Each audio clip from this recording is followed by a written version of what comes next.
მოგესალმებით მისამ ჩვენს მაყურებელს თავისუფლად სოლიდარობის სინდის პატიმრებს და შესაძლოა არ დავიწყო 25 თებერვალი ჩვენი საუბარი იმითი რომ საქართველოს მარადიულია დიდება საქართველოს დამოუკიდებლობას და ძირს რუსეთის დამპალი იმპერია რომელიც შემოჭრის დღე არის დღეს მორიგი დაპყრობის საქართველოს.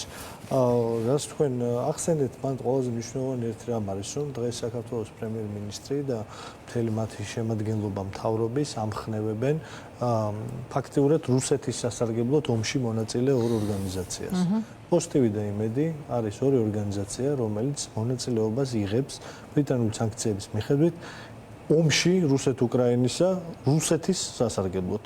პოზიტივი და იმედი ინაწილებენ პასუხისმგებლობას ბავშვების, ქალების ხოცვის, უკრაინული ქალაქების დაბომბვის, მშვიდობიანი მოსახლეობის ამოწყვეტის, გენოციდის, რომელსაც რუსეთი აწყობს უკრაინის ტერიტორიაზე, ბავშვების იძულებითი გადასახლების უკრაინის ტერიტორიიდან და ყოველდღიური ხელყოფისა ჩვენი მოძმე ერის სუვერენიტეტის და სახელმწიფოებრიობის. ამის მონაწილე არის იმედი და პოზიტივი და ყველა ის ადამიანი, რომელიც ემსახურება აი ამ რუსული პროპაგანდის ამბავს. მათ ამხნევებს საქართველოს პრემიერ-მინისტრი, როგორც აგრეთვე რუსეთის სასარგებლოდ ამ ქვეყანაში მოქმედი აგენტი.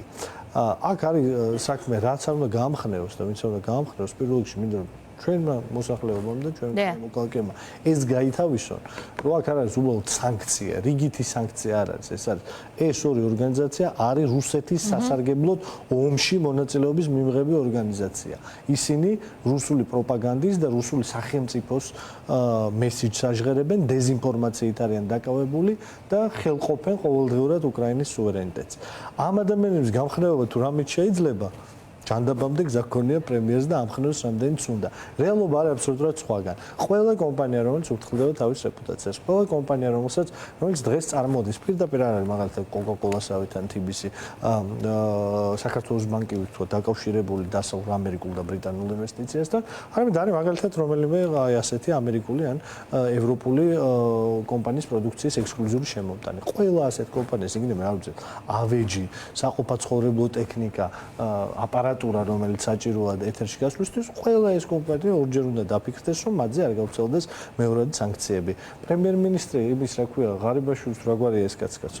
ყობახიძის სიტყვა თუ არის ის რის ფასადაც უღირს რისკზე წასვლა, მაგალითად ძმებ ხაკაძეებს, მე გავიგე რომ რაღაცა მათ მონობას საზღვარი შეიძლება სადღაც არ კონდეს და აი ამ რაღაცა მლიქვნელურ დისკურსს საზღვარი არ აქვს, მაგრამ აი ეს მლიქვნელობა ეხა ბიზნესამდე მიადგა და აბა ეხაც ეგეთი მგზნება მლიქვნელობით ბრიტანეთი გამოირჩევა სანქციების მონიტორინგის მაღალი ეფექტურობით, ამიტომ არის ბრიტანული სანქციები საშიში ყველასთვის განსაკუთრებით. კი ბატონო, ბრიტანული სანქციები განსაკუთრებით საშიში არის საქართველოში ოპერირებული კომპანიებისთვის, განსაკუთრებით საშიშია საქართველოსთვის, იმიტომ რომ საქართველოს საფინანსო სისტემის დიდი ნაწილი დაკავშირებულია ბრიტანულ ინვესტიციას. ხო, TBC-ს და საქართველოს ბანკიც ოფიციალურად არიან ბრიტანული კომპანიები. შესაბამისად, ყველა ვინც ოპერირებს ამ ქვეყანაში და ოპერირებს ამ ბანკების გავლით, ყველას გარკვეული რისკები უდგება.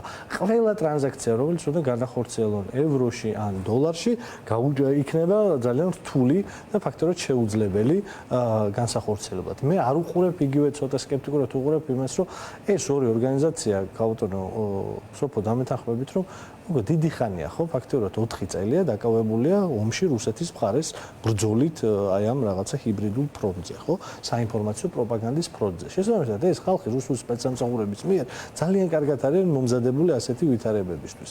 ეს ხალხი აგერ ემზადებოდა, ხო, პირველი ვირთხის ფუნქცია კაპიტანმა ითავა, რომელიც ბატონ რუხაძის სახით აისახება და აგერ დღეს ოფიციალურად გამოითხოვა სამეთულყურო საბჭოდან. მარტო 1000 ლარად გაყიდვა არ ყოფილა საკმარისი სამეთულყურო საბჭო დატოვა სწრაფად და 414 ლარი გადაიხადა, 600 ლარი დარჩა ტელეკომპანია იმედის 1000 ლარის განახა თუ დათვლის ბიზნესმენი ბატონ რუხაძე 414 ლარი დაჯდომია დღეს რომ სამეთვალყურო საბჭოდან გამოსულა. ხო, ეს წერილი დაჩქარებული წესით დაისრულებინა ეგ პროცედურა. ამიტომ ხო, მე არ მგონია რომ ოპერირება შეწყვეტს იმედი და პოზიტივი, ხო, პოზიტივის რა აქვს შესაძლოა, ისედაც ჩვეულებრივი ტელეუმორნია არის, ძალიან კარგად იცის ყველა, სერიალებსაც რომელსაც ვშვებ ისიც კი რუსულია. ანუ აი ეს საერთოდ აღვირა გახსნილი პროპაგანდა არის რუსული. ლაპარაკი არის იმაზე, რომ ხო ის პროდუქტი, რომელიც რეიტინგს წერდა და ეს უნდა ვაღიაროთ, ხო, ქვეყანაში სანახაობა მნიშვნელოვანია, როგორც ყველა ქვეყანაში და რეიტინგს წერდა სანახაობა ამ არხებზე, მაგალითად ეს არის რაღაც ხვადაღებული შოუები, რაღაცებს რო იცვლიან და რაღაცა იმედს უჩხულების უკან ადამიანები აღმოჩნდებიან ხოლმე, ან ცეკვენ ვარსკვლავები, ან სხვები ესენ ბრიტანული პროდუქტია ყველა, ან ამერიკული. შესაბამისად, ყველა ბრიტანული და ამერიკული პროდუქტი გახდება პრობლემა იმედისათვის, არის ნებისმიერ ტრანზაქცია, რომელიც დაკავშირებულია ტრანსლირებასთან, საერთაშორისოსთან და ასე შემდეგ, ესენი შორის სპორტული შეჯიბრებების. კი ბატონო. გაცემს ხელფასებს გაცემს, მათ შორის ლარში თუ ლარში ნებისმიერ ტრანზაქციას ისინი შეასრულებენ, ამიტომ აქ უნდა ვიყოთ აი მართებს სიფრთხილე შეფასებებში, არ უნდა გქონდეს მოლოდინი, რომ ამითი წაიქცა ეს ორი ტელევიზია, მაგრამ ძალიან ნათლად უნდა გვესმოდეს, თქვენ ბრიტანელების ტაქტიკა ახსენეთ და მათ შორის მონიტორინგი და ყველაფერი, ბრიტანელები ძალიან კარგად განსაზღვრავენ, როდესაც აი ასეთ ინსტრუმენტებს იყენებენ ხოლმე, ამ ინსტრუმენტებს სწორად დაარტყა და მე დარწმუნებული ვარ ზუსტად მივიცი თან, რომ 10-იანში გაარტყეს, იგი დაარტყეს დღეს ივანიშვილს, სადაც ყველაზე მეტად უჭირს, იმიტომ რომ იმედი და პოზიტივი არა მარტო ივანიშვილის საქმეს აკეთებენ, არამედ რუსეთის დავალებას ასრულებენ, რომელიც ივანიშვილის გავლით გადის. ბრიუსელში საუბრობენ სანქციების ახალ პაკეტზე, ყოველ შემთხვევაში დასახელდა ამ ანგარიშის ავტორის მხრიდან, რომ სანქციები უნდა შეეხოს თვითონ ივანიშვილს და მის ირგვლივ მყოფ მაღალჩინოსნებს პასუხისმგებლებს რეპრესიულ და ადამიანის უფლებების შეზღუდვის გარემოზე. და ეს სულაც აღარ ეხება მხოლოდ ხარებას, ანუ აღარ არის აუცილებელი, რომ ადამიანის ძვლებში დაამტრიო ყველა ის რეპრესიული კანონი, რომელიც კობახიძის მმართველობის დროს მიიღეს, აგერ გუშინ წინ იმის წინ, ეს საკმარისია იმის სამტკიცებლად, რომ აქ ადამიანების უფლებები ფეხქვეშ არის გათელილი. საერთაშორისო გამჭვირვალობა საქართველოს აგერ წერს, რომ ექსტრემიზმი საქართველოს კონსტიტუციური წყობილების წინააღმდეგ. ეს არის ახალი მუხლი, რომელიც სისხლის სამართლის კოდექსზე იმატება და ეს რა შვება, ეხლა რომ პოტენციური დამნაშავე ხდება ყველა, იქნება ჟურნალისტი, სამოქალაქო სექტორის წარმომადგენელი თუ პოლიტიკოსი, საერთოდ ნებისმიერი ადამიანი, რომელსაც უბრალოდ აქვს პოზიცია, რომელიც არ მოსწონს ხელისუფლებაში მყოფ ადამიანს. ეს თქვენ შეიძლება ჩაგეთვალოთ ექსტრემიზმი საქართველოს კონსტიტუციური წყობილების წინააღმდეგ. მე შენ გეტყვი იქ სასამართლოში მიხვალ და რამეს დაამტკიცებ თუ რა.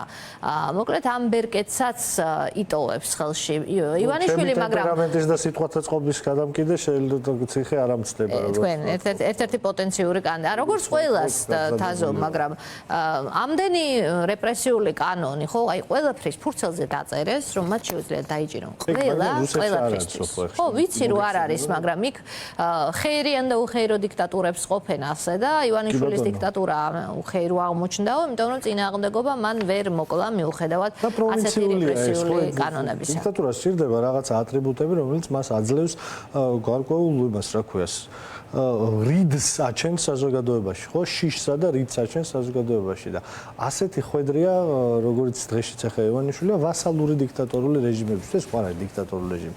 ეს არის ფანტოში. თვითონ ვერ წყვეტს ვერაფერს. ეს არის, ხო, რა თქმა უნდა, ეს არის რაღაცა ანშლუსის შემდგომი, ეს ავსტრია, ხო, ისიც ნაცისტური ქვეყანა იყო, მაგრამ არაფერი არავინაირს არ ეკითხებოდა, ხო?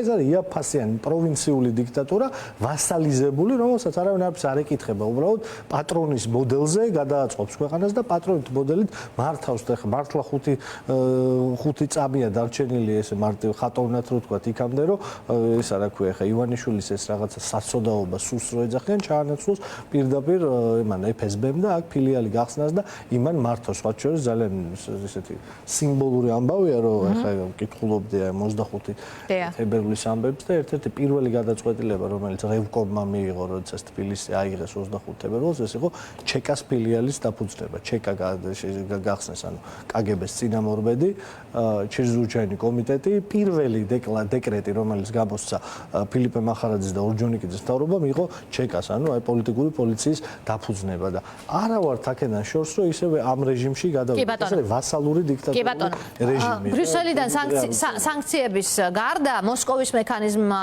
უნდა დაასრულოს წესით მუშაობა ფაქტების დამდგენმა კომისიამ რომელიც ეუთოს მისიის ფარგლებში რომელსაც ქვია მოსკოვის მექანიზმი ამუშავებულია უნდა დადოს წესით დასკვნა აი ამ დასკვნის თუ ეშინია თქვენი აზრით რეჟიმის წესით ამ დასკვნას ეშინია. იმიტომ რომ ეს დასკვნა არ არის სანქციებზე ორი სიტყვით შევეხები თქვენ წინა კითხვის რა გამომიდეს არ ვუპასუხე. ხო, მე დაველოდები ძალიან ფრთხილი მოვიმით რა ქვია, ოპტიმიზმით შევხედავ და დაველოდები, როდესაც მოახერხებენ ჩვენი ევროპელი მეგობრები გადავიდნენ კონკრეტულ ქმედებებზე. ამ თვალსაზრისით, ხო, მანამდე მგონია რომ ყველა პოლიტიკური რესურსი დიდი ხანი ამოწურული აქვს და მე ხო ამაში დავუწუნებდი ნამდვილად ჩვენ პარტნიორებს რომ მოქმედებაზე არ გადადიან. ბოლომდე არ აწვევიან ამ რეჟიმს.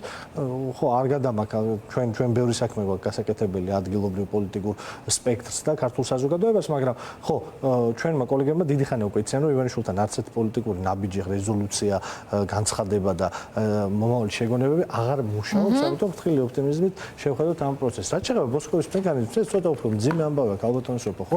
აქაც კიდევ ერთხელ ვიმეორებ, ხა გამოვა ის ვიღაცა ზეზეული მკვდრები რო ყავთ, არ მახაშვილი თუ მახაშვილი და იტყვის რომ იმას ბეჭდავ ქაღალს და მე იმას ვაშრედერებ რაღაცა სერიოზული ფსიქიკურ აშლილობასთან გქონდა საქმე როგორც ვატყობ რომ ქაღალდის ბეჭდვა უარს გასცდა მე ამის ყურება როგორ იმეშვება რა ქვია იხევა გამო ამაზეც იტყვის რომ ჩალისფასი აქვს ხა იმის დასმოს მაგრამ აქ შეხედეთ სხვა კონტექსტია უკვე საერთაშორისო აპრობირებული აღიარებული სისტემა იმისა რომ ქვეყანაში აი ესეთი მოვლენები დაადგინოს რასაც ადგენს მოსკოვის მექანიზმი ეს პირდაპირ არ ტყავს იარლიხს ქართულ ოცნებას როგორც მწამებლის ეს ხო არ არის BBC-ის ფილმი, ხო?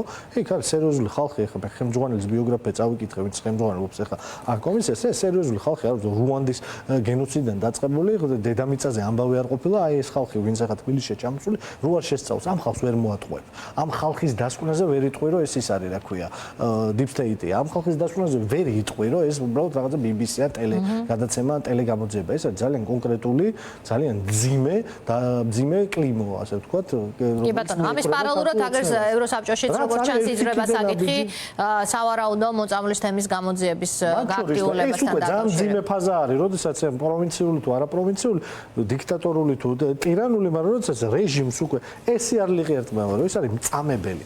ხო, აქედან უკვე ძალიან ძნელია გამოძრომა. მე იმას არ ვამბობ, რომ ეს დღეში დაასრულებს ეს ყველაფერი პროცესი, მაგრამ ძალიან მძიმდება ივანიშვილის მდგომარეობა. კიდევ ერთხელ ვამბობ, ბრიტანელები ტყილა არაფერს არ აკეთებენ და ტყილა არ უტყავენ ხოლმე. ეს ძალიან მძიმე წერტილში დაარტყეს. ჩვენ ვხედავთ იქიდან გამომდინარე, როგორი აღვირახლინიც არის უკვე ამ ქვეყანაში ფულის კეთება და აი ეს ივანიშვილის მომხვეჭელობის, მოხვეჭის სტრატეგია იმდენად უკვე შიშველია, რომ ხედავთ რაც ხდება, ხო, ყულევის პორტში, ყულევის ქარხნის გარშემო და ასე შემდეგ რომ უკვე ვხედავთ რომ ფაზა არის აი ფინალისკენ გადის მისი დეგრადაციის ფაზა და ჩამოშლის ფაზა. ეხლა მნიშვნელოვანია რომ ჩვენ პოლიტიკური ალტერნატივა მკვეთრად გამოვკვეთოთ და საზოგადოებას დავანახოთ რომ ტრანზიცია აი ამ პოლიტიკური საღორიდან ნორმალურ სახელმწიფოებრივ წესრიგზე და წყობილებაზე არის მარტივი შესაძლებელი და პოლიტიკური ჯარების ამაზე შეთანხმება შეგვიძლიათ.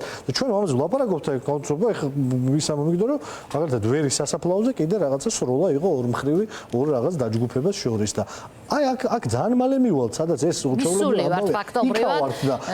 ჩვენ მაშინ უნდა აგვეტეხა განგაში, როცა აღმოჩნდა რომ ქუჩაში ყოფილი გენერალური პროკურორის, ესე იგი, დავალებით კლავენ ადამიანს, ეს არ არის ხომ ისეთი თემა, რომელიც რაღაც წერტილია, ხაზია თბილისის ცენტრალურ ქუჩაში მკვლელობა შეკვეთილი და მერე სახელი ეს კვალი უკავშირდება ოფიციალური ბრალდებით ბატონ ფარცხალაძეს, ეს არის უდაო წერტილი, როცა ხო ამ ქვეყანაში ისინი ვინც დღემდე მხარს უჭერს ივანიშვილის რეჟიმს. ივანიშვილის მომხრეები არის, ეხლა მთავარი არის ეგენი.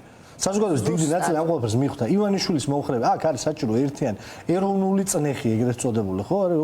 როგორ ერთადაც დადგა ეს ქვეყანა ნებისმიერ მომენტში მისი გასაჭირის დღეს 25 თებერვლის უმძიმეს ტრაგედიის აღნიშვნის და ისა გახსენების დღე არის, როგორ მძიმეთაც ეს ერი დამდგარა მნიშვნელოვან მომენტებში. ეხლა უნდა გესმოდეთ, რომ აი უსისხლო წითელი დროშის და თეთრი ცხენის გარეშე და ტანკების გარეშე მიდის ამ ქვეყნის ძალიან ბინძური ოკუპაცია და გადაქცევა ჩვეულებრივ უკანაესოდ და საღორეთ რომელშიც განგსტერული გარჩევები დღისით და ზისით ქუჩაში ხდება და ყველაზე უნდა მოხვიდეთ თქვენც ვინც ქოცურ სალაფავს დიდი ხანია ჭამთ და ამით იკვებებით და გონიათ რომ ეხლა რაღაცა თქვენამდე არ მოვა და ღარიბაშვილამდე და ლიულაშვილამდე მივიდა და ნებისმიერ თქვენთან კარების შემომტვრევით მოვა აი ეს უბედურება სახლში ოჯახში